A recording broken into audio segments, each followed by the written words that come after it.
Afternoon, you guys. This is an instructional video on how to make the perfect cheesecake, low carb, no sugar added.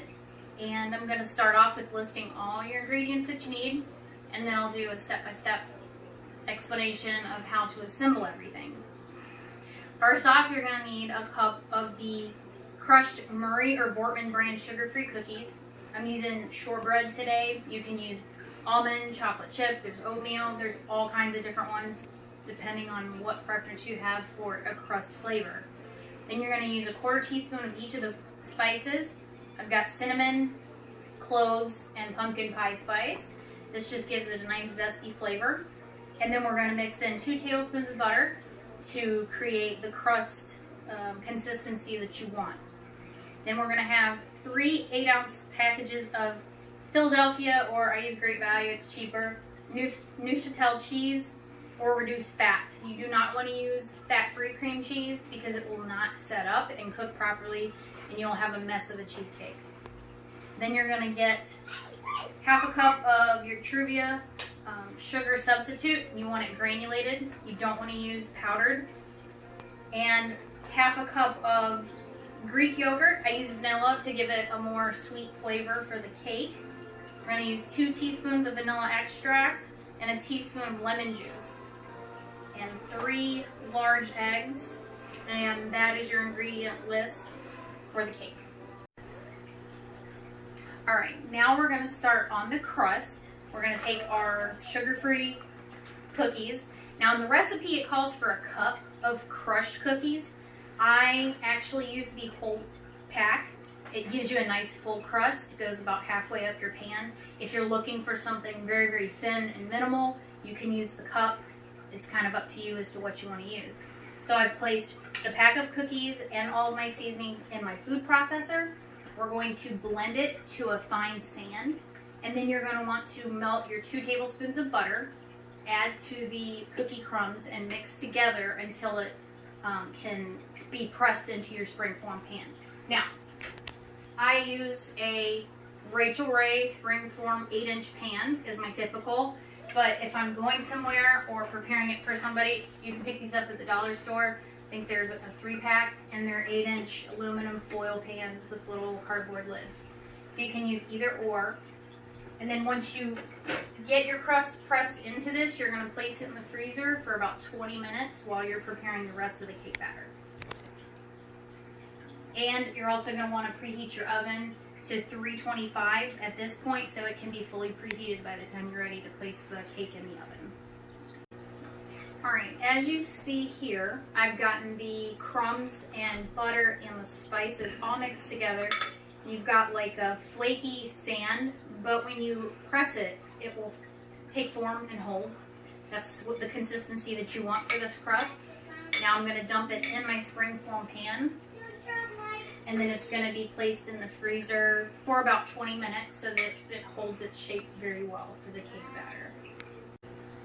And here you'll see how I'm pressing the crust up the sides of the pan. This gives you a nice back to your slices of cake. And then what you have left, press evenly in the bottom. You want to make sure that there's no lines, cracks, anything like that. It's basically one solid piece so that you don't have any of your batter leak through. And this forms a solid crust for your bottom. Alright, at this step we've put all 3 blocks of our Neuchatel cheese in the bowl. I also forgot to mention earlier with my yogurt, I use the 000 oikos so that there's no sugar, no fat, no carbs, no nothing. And again, the vanilla, you can get plain, you can get strawberry actually if you wanted to add a little hint of a different flavor. Even got mango if you're into mangoes. And then we're going to add 1/2 cup of our Truvia sugar substitute.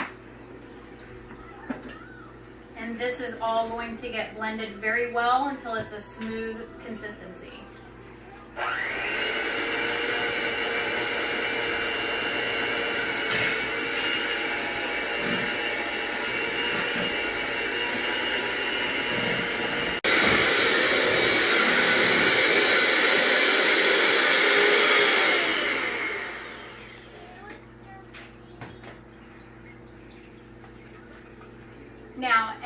point, we're going to add our 3 large eggs. And I've got to make sure I get my measurements right on my vanilla. So 3 large eggs, 2 teaspoons of vanilla, and 1 teaspoon of lemon, and mix it all together very well.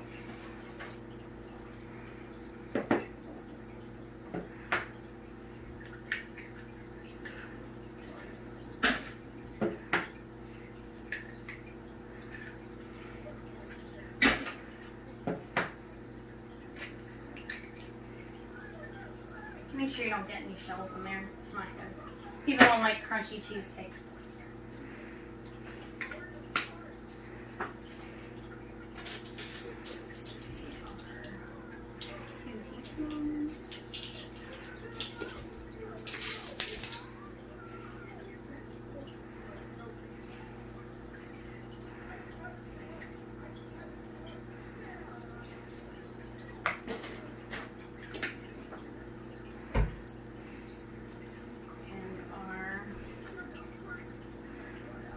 Teaspoon of lemon juice.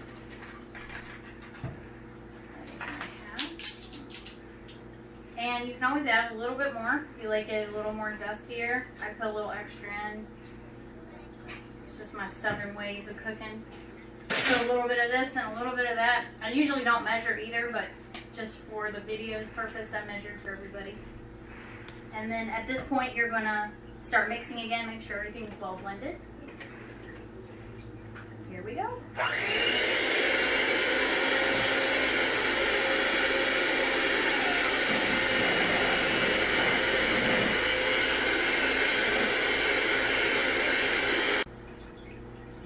So now we've come to the final step before placing it in the oven. Got your batter all mixed nicely. It will bubble slightly, but you don't want any lumps. You want it to be completely smooth. Place your springform pan on a cookie sheet. I line it with foil just to help with the cleanup so I don't have as much of a mess. So you're going to scrape off all the batter into your crust.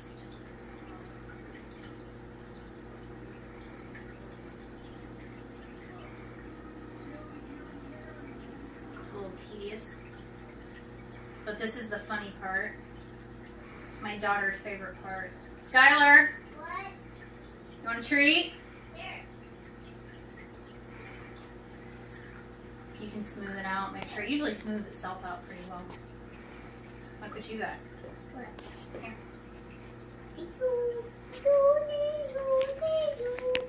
Can you put it on the ground, baby? Sure. Alright, at this point, I'm going to read off the instructions because this is where cheesecake gets a little confusing for people. Once you pour your batter into your crust, place it on a cookie sheet, bake until the sides are slightly puffed, but the center of the cheesecake still jiggles when you move it. You're going to cook it for 45 to 60 minutes depending on your oven. Again, the oven's set at 325. Some ovens cook very, very hot. So you want to start checking it at about 40 minutes. What I do is I'll wiggle the pan. You can tell by the consistency. If it still looks liquidy, you want to continue to cook it. Most of your cheesecakes will get a slight brown, like creme brulee, brown tinge to the top when they're done. Sometimes they will crack while cooking. There's nothing much you can do about it. Once it's done, there will be waves across the center of the cake, and the side of the pan is tapped or gently moved. It's still not cooked. Once you remove it from the oven, cool to room temperature before you put it in the refrigerator. That's a huge important step also to keep it from cracking. I've had a few that have never cracked. Probably about 60% of the time they do crack. So don't get upset at yourself if it happens to crack. So now we're going to place it in the oven. Oh, and the other thing too, if it cracks, it still tastes the same and everybody loves it. So now we're going to place it in the oven. I'm going to start the timer at 45 minutes and we'll see you in a bit.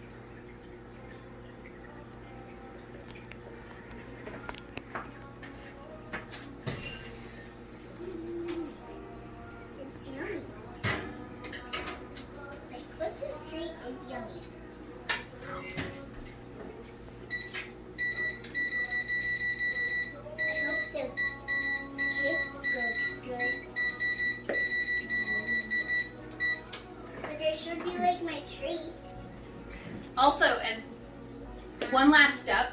I took the honor of taking some of these out. I have some sugar-free strawberry preserves, and I prefer this. It is light preserves. It's a Meyer brand. It's called 3 Fruits. This one's apricot, peach, and mango. They have a 3-berry. That's a strawberry, raspberry, and blackberry, and then there's one with blueberry. So there's 3 different types. A lot of people like to put a thin layer of fruit on top of their cheesecake to have a topping. You can get sugar-free chocolate syrup. You can just use some sugar-free Cool Whip. Eat it plain. There's also different sour cream type icings, glazes that you can put on top. But these are quick, easy. You can take a little spoonful and spread it on a slice. And they're sugar-free. And this one's just lower. It's 40% less sugar. So it's not that bad for you. It's only 6 grams of sugar in a serving. So those are just some ideas for your toppings. Alright, timer's gone off. It's been about 46 minutes. So we're going to check it. Got my oven light on, and you can see it's cracked around the edges. You can see the consistency of the cake. You can see the little brown spots, and when you jiggle it, it's there. It's jiggly, but it's not liquidy. So we're going to take it out and let it get to room temperature before putting it in the refrigerator. And there you have it. A wonderful, sugar-free, low-carb cheesecake by me.